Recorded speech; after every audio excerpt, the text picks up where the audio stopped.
64 BGB ব্যাটালিয়নের পতাকা উত্তোলন অনুষ্ঠানে আসার জন্য আমি আপনাদেরকে সবাই আমার অন্তঃস্থল থেকে আন্তরিক ধন্যবাদ জানাচ্ছি।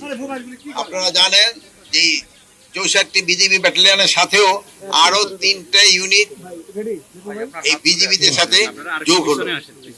টোটাল আজকে প্রায় 4টা ইউনিট বিজিবির সাথে যোগ হলো। এতে বিজিবির সক্ষমতা কিছুটা বৃদ্ধি পেল, কিন্তু বিজিবির সক্ষমতা আরো বাড়ানো হবে। আমরা এটা চেষ্টা করতেছি, যেহেতু আমাদের পার্শ্ববর্তী দেশের তুলনায় আমাদের বর্ডার গার্ডের স্ট্রেংথ আরো বাড়ানো দরকার। আমরা এইদিকে চেষ্টা করে যাচ্ছি।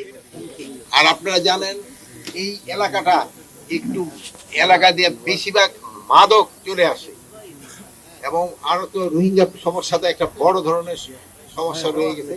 এই জন্য এই ব্যাটালিয়নটা খুবই দরকার ছিল। ভবিষ্যতে আমরা চেষ্টা করবো, যদি এখান থেকে আরো ব্যাটালিয়ন দরকার হয় আমরা আরো ব্যাটালিয়ন রেজ করবো। বাট এই এলাকাটা যেন শান্তিপূর্ণ ভাবে থাকতে পারে, জনগণ যেন শান্তিতে থাকতে পারে, এবং বর্ডারটা যেন নিরাপদ এবং শান্তিপূর্ণ থাকে, এই চেষ্টা আমরা করবো। আছে যেহেতু দেশটা হলো মিয়ানমার, আর বর্ডারটা দখল করে আছে হলো আরাকান। এখন আরাকান হয়তো এক সময় এটা কার হবে, মিয়ানমারের অংশই থাকবে অথবা আরাকান আর্মিরই অংশ থাকবে, এটা কিন্তু আমরা এখনো অফিসিয়ালি কোনোটা কিন্তু ডিক্লেয়ার করা হয়নি। কিন্তু এই জন্য আমাদের দোনোজনের সাথেই আমাদের একটা সুসম্পর্ক রাখতে হচ্ছে, এবং আমাদের সীমান্ত নিরাপদের জন্য। এবং সীমান্ত এখন যে অবস্থায় আছে একেবারে পুরানো নিরাপদ আছে, এখানে কোনো সমস্যা নেই। তো আপনি এটা যে বললেন যে প্রায় 60,000-এর মতো কিন্তু রোহিঙ্গা আমাদের দেশে প্রবেশ করে গেছে। এটা তো কত মানবিক কারণে অনেক সময় মারা যায় না, যে বিদেশিদের একটা প্রেশারও থাকে, যারা আসছে তাদের আপনি না পাঠানো। এই জন্য আমরা তাদের সাহায্য সহযোগিতা তাদের আমরা বাড়াইতে বলছি। আর একটা বলছেন যে এরা তো অনেক দিন যাবৎ একটা ইসের ভিতর আটকা, এই জন্য তারও বের হয়ে আসতে চাচ্ছে।